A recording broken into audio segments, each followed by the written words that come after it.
I love this book.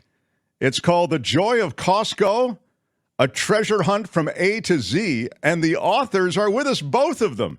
David and Susan Schwartz. What's up, David and Susan Hey, Schwartz? hey, thank you so much for having us. Thanks a lot. Congratulations on the book. It's really cool. I want to get into some of the facts around Costco and some of the little cool stuff you have in the book. One of the things you start with in the book is how Costco happened. And I think that's really a cool story. Could you just summarize a little bit of that for us? How the company began? Exactly. It all started with a guy named Saul Price. In the 1950s, his wife inherited a warehouse, and he was trying to figure out what to do with it. And some buddies came up to him and said, listen, we have a jewelry shop. Can we set up in this warehouse? And he said, sure, go ahead. And they basically started a company called FedMart.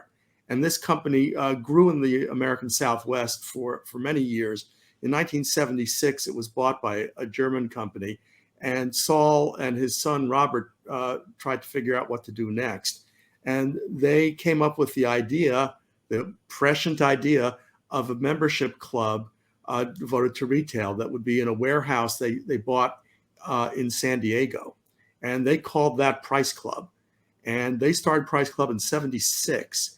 And it was hard going at first because they thought they were restricted to wholesale only in that particular area. It turned out that was wrong. They were able to offer to anybody, and they did eventually offer membership to everybody, and it became very, very successful. It grew, and they went public in 1980. And when they did, people began to take a look at this company and think, wow, that's an interesting business model. A very small curated number of products, about 3,800 in each warehouse, keeping the price very, very low. Membership is reasonably affordable, and obeying the law, treating members right, treating employees right, and treating vendors right. That was the discipline. And a number of people began to take a look. I mean, Sam Walton took a look at it and created Sam's Club. And a guy up in Seattle named Jeff Brotman, who started to think this would be fun up in Seattle to start. And he reached out to a guy named Jim Sinegal, who had worked with Saul for many, many years. The two of them got along like a house on fire and started a company called Costco. Costco and Price Club became fierce competitors over the next decade as they swept through the United States, opening up in places like Florida and the Northeast, even in Canada. And eventually they decided to merge. And the merger took place, I think, in 1994. And here you are today. It's a global behemoth. It's really a spectacular success. Well, it's funny that you mentioned global, because in your book you talk about, and I hadn't even thought about all of the Costco memberships that are sold and all the Costco outlets that are all around the world. I wonder if you could spend a second on that. It surprised me. More than a second, if you don't mind. Costco in the U.S. in 46 different states, but also in 13 other countries. And we have, in our insanity, we have been to at least one warehouse in every one of those countries and in every one of the U.S. states. In fact, we want to talk to you about how to get in the Guinness Book of World Records. We've traveled the longest distance anybody ever has who doesn't work for the company to get to a warehouse. That would be from New York City to Auckland, New Zealand. Wow, that's great. And direct flight. Yes, there's a Costco much closer to us. Belinda. Oh, you have that up there. We're just planning that trip right now. We're going to start that on this Saturday. Oh, that's just great. I mean, this was born of your legit love of Costco. I mean, you're not authors who say, I mean, you are authors, I understand, but this wasn't like just some writing project. No, you legit loved Costco. Absolutely. Well, David was a legitimate author. He had written. That's what I'm saying. You got, okay. I included you, Susan, to be polite, but yeah. So Susan and I got together as a couple in 2002. And one of the first things we discovered about each other was that we both love Costco. My parents had gone to Price Club. We grew up in the Bay Area. Price Club was a big Bay Area company. Susan's parents were in Philadelphia. That was Costco country. And so we immediately understood that that's what we love to do. We would go to Costco because the quality of the products are great. The prices are low, and you never know what you're going to be able to find. You turn a corner, you find some kind of wow surprise that you weren't expecting. And so in 2016, when I finished my biography of Enrico Fermi, we were talking about next projects for me. And at one point, Susan looks at me and says, why don't we write a book together? We could write a book about Costco. We both love the company. We could travel the world. It would be huge fun, and we could discover what makes the company tick. Just a couple problems here, Mark, if I could just jump in. The first one, I've never written a book, so that's an issue. I'm not sure why I thought I could. She's a very good writer, by the way. Thank you. The second problem was 2016, no one had heard of COVID, so travel was going to become a lot more difficult. And then the biggest problem is that Costco is inherently modest, and they had no interest in having a book written. So it took us 2 years to meet the surviving co-founder, Jim Sinegal, and the CEO, Craig Jelinek. It took another 3 years for us to convince them we were going to be writing this book. And in fact, we were writing it. So I'll never forget the day in August of 2021, we got an email from them saying, would you like to come for a meeting? We want to talk to you about it. We understand you're going to continue and we can't stop you. And after that point on, they were really generous with their time and information. We've done this completely independently of Costco. They're still kind of modest and embarrassed at all the fuss. I think they're embarrassed that we wrote the book, but they're we're very, very grateful that they're selling it in Costco warehouses. Well, hang on, we'll get to Kim for a second. I just want to make one point. Usually when you hear, oh, they're doing a book on Costco, it's going to be revelations associated with all the negatives with the company and the controversies, and it's going to be an investigative piece that might ultimately skewer them. So you can see why they might recoil from, the idea that a book's being done on them. But as it turns out, it's a love letter with all kinds of fabulous facts. Now, Kim, please go ahead. I have been to the Costco, of course, here in the Bay Area. I live in the North Bay. And I've also been to the Costco in Maui. And I know that there are some different things in the Maui, like they have some Hawaiian music, they have more boogie boards and more surf things. But I know that you've traveled around to all these Costcos. So I wonder if you can talk about what the differences are. Is everything the same? Is it all laid out the same? Or do you find that when you go to Costco's in different areas, the products are different and things are a little bit funky in some spots? Well, you hit it on the head there. That was part of the thrill for us as big Costco fans. To go to, well, first of all, Maui. We've been to all of the warehouses in Hawaii. We had a ball. I had never been to Hawaii, and the assortment of poke and fish is just mind blowing. They have something called apple bananas, which are really cool. But in general, about 40% of the products in any given warehouse are different regionally. So in New Orleans, you'll find shrimp oil in a huge, big, jar, and in Alaska, you get reindeer sausage. Seriously, reindeer sausage, and then in Taiwan, the famous roast chicken is sold with the head on. So for us, in the food court, let me tell you, in Canada, they have poutine. And in Australia, they've got clam chowder and mushroom soup in a bread bowl. It's just different everywhere. It's really cool for Costco fans to go and see that. Where do they sell the chicken with the head on? In Taiwan. Yeah. Oh, my God. It's funny to hear Costco enthusiasts kind of nerd out to each other a moment ago when Kim is talking about, I love the one in Hawaii. And you go, yeah, the one in Hawaii is really cool, but check out the one in Australia. So worldwide, it's just that way. They're all different. I'm doing this from memory, but I thought you had a fact in the book about, I want to say, Iceland or Greenland or someplace like that, where you said that like 75% of the people who live there are Costco members. Do you know what I'm talking about? Yeah, absolutely. Iceland, I think, has something like 360,000 people. And when Costco arrived in the country, it was the biggest thing that had happened there. And it continued to be the biggest thing that happened there for months and months and months. It was hard to get into the warehouse. People were lining up around the whole warehouse. Traffic had come to a standstill. And all that anyone could talk about was Costco. And which made sense to us. There's a very interesting reason for that. And the reason is because it's so remote that getting stuff there, getting products there is really expensive. So Icelanders were used to paying very, very high prices for everything, for bath tissue, for gasoline, for fresh food, for everything. And Costco comes in and uses its extremely efficient and powerful logistics system to bring prices way, way down. And it had an effect on the whole Icelandic economy and made everything a lot more competitive. Wow. People still love, when we visited there, we were amazed. Everyone we talked to said, wow, Costco, we love Costco. So, we felt right at home. We felt right at home. Yeah. The Joy of Costco, a treasure hunt from A to Z is the book. Go ahead, Kim. Les is asking what your favorite Costco is. Oh gosh, we're not going to pick a favorite. You have a favorite. I'll tell you, Yeah. It's like picking between children, probably for you. Yeah. Yeah. Exactly. Although I guess we probably all know who the favorite is in every family. Anyway, but the one in Juneau is the smallest in the world. It's really wild. You walk in and you think, where's the Costco? There's no rotisserie chicken in the Juneau, Alaska warehouse. The one in Salt Lake City is the largest. Our local, number 1062 here in Manhattan, is the third smallest.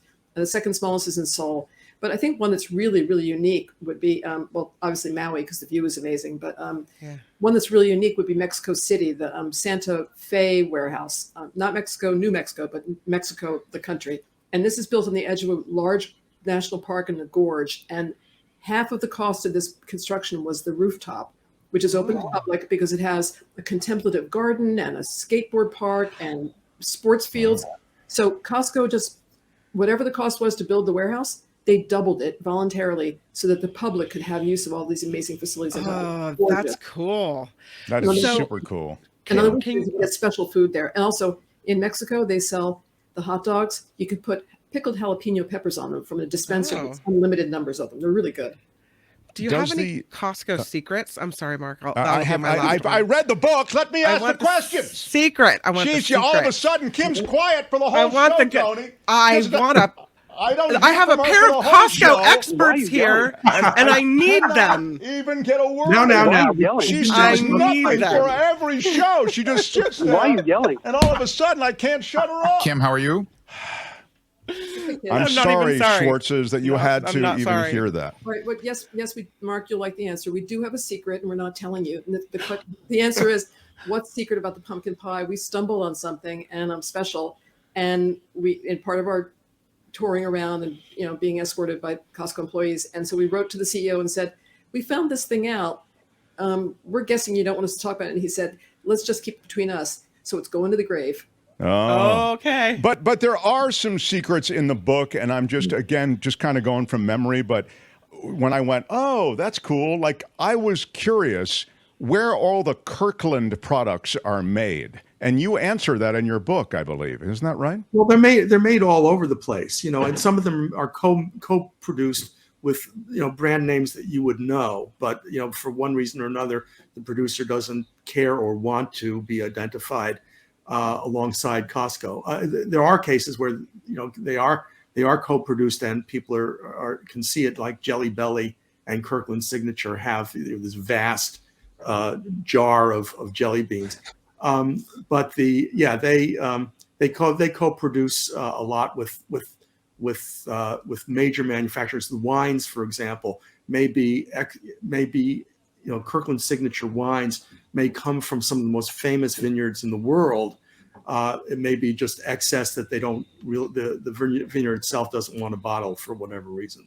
They do. So they essentially white label a lot of their stuff, or that's how some of the costs are so low because it's extra product to some of these high-end producers. That's true. That's true with some of this. Of course, Kirkland Signature hot dogs are all made by Costco at facilities in California and in Illinois. John wants to know, when is the best time to go to get the most samples? Is there a secret there? Well, if you're brave, I would say Saturday afternoon, but it's also pretty crowded. It can be crowded. They're there every day of the week. But my personal theory, backed up by nothing, is that the weekends are more popular for samples. Huge in Japan says Kirkland bourbon rocks. Okay. Starbucks does make some Kirkland coffee, but it doesn't make all Kirkland coffee. Some of the coffees, and we go into this in the book. There's a whole chapter on coffee. Are imported directly to Costco and are roasted in a facility in New Jersey. Which smells great. So that's absolutely right. Some of the coffee is Starbucks, but some of it is not. These two people who love Costco so much, they've done this great book with all of these secrets. And some of the secrets are just facts that are not necessarily love letterish. For example, as I recall in this Joy of Costco, you note that Costco, while very successful in all the ways that you've just detailed, internationally, et cetera, and certainly here in America, has not quite hit everywhere. Like it doesn't land in every community with ultimate success. That's kind of what I recall from your book. Yeah, they started out in the Midwest in the 1980s, and it was very hard to penetrate. And they pulled back, and they were very upset about it. They closed, I think, 3 warehouses in Milwaukee and Minneapolis, and they paid off all of their vendors, and they offered employees relocation to any other Costco location that was open. But they came back with a storm. In 1998, they opened 5 Costcos in one day in Detroit, and they've been going strong in the Midwest ever since. They're also a little less prevalent in the South because Walmart has had such a long head start in that part of the world. But they are in every state in the South. So but just not as strong as they are. For example, California, I think, has most warehouses of any state in the country. And the East Coast also has a lot of warehouses. Why do we associate going to Costco with buying, huge volumes of things to get the discount as opposed to, just the small amount that you might find in a regular grocery store? That's a myth, I think. I mean, we live in a 450 square foot apartment, which, is part of the uniqueness of this story, I guess. You're seeing all of it behind us here. Yeah, they live in Manhattan in this 450-foot apartment. I know this from, reading your about you. And but you had this wanderlust for Costco. But you're saying you fit all your Costco products in that 450-foot space, no problem? Well, two problems. One is we ship home a lot of stuff because we find something special, we ship it home. So right now it looks a little bit like a Costco hoarders episode, but we do have a small storage unit. But I'll say that right now there's a kind of mayonnaise I'm getting at Costco. It's in a perfectly normal sized jar. It's not a 500-gallon tub. It's an avocado oil mayonnaise. It's a delicious product. It's just regular, and it's a great price. Or you can get 2 slightly larger jars of Grey Poupon mustard. Yes, I do have a 500 pack of a leftover 500 pack of Q-tips that my parents gave me when I was in college. I'm still working through that. Another part of the story that's really, if you thought we weren't crazy already, we decided to self-publish this. So we are eternally grateful to the 22 publishers who turned us down because Costco wouldn't guarantee they'd sell the book. And we published it ourselves. The name of our company, wait for it, Hot Dog Press. And our first print run was not shy. We printed 100,000 of these books. The reason why was because that was the lowest price per unit we could get to, and also the exact amount of money we were willing to totally lose. Hopefully not. Hopefully not. But well, now, will Costco, is Costco maintain their position that they're not going to sell the book, or might they? They're selling the book. They are selling. Okay, I missed it in that little run. Okay. We found that out about 3 days after we finished manufacturing the books. They're selling That's it. terrific. Congratulations. It really is a love letter to them. I don't understand why they want. Modest. From the chat, what's the most popular item Costco sells from Liz? Bath tissue. Bath tissue is probably in most warehouses the most popular. Hmm. In some locations, it's American vodka, Kirkland's signature brand. Yeah. We used to have, Kim, I don't know if you remember this, but in the early days on KGO, we used to have a Costco correspondent. She worked in Costco. No. And she used to report to us regularly. She sent me these long emails, very detailed emails about what was going on at Costco.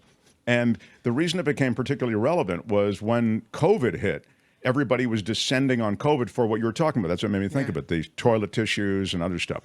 Right. And then she started telling me, there was a big run on paper towels today, and all the hand sanitizer has been sold out for weeks now. And then she said, and this is the saddest thing, she said, that the free samples were discontinued during COVID. Oh, yeah. But then it all came back, and now life has been, breathed back into that environment.